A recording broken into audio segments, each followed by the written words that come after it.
noite, Rick. Boa noite, Ed. Estou aqui com a Dona Geni hoje, que é a nossa transformada da semana.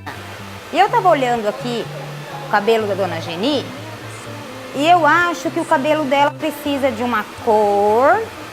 Vou aplicar uma coloração loira escura aqui. Depois o Leandro vai fazer umas mechinhas assim por cima para dar um toque especial, para não ficar tudo de uma cor só. Também para disfarçar melhor os brancos. E o resultado vocês verão daqui a pouquinho aí no programa.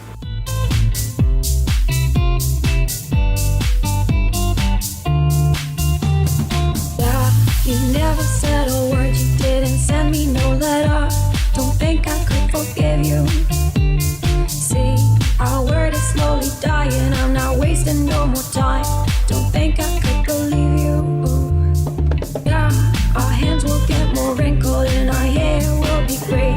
Don't think I could forgive you.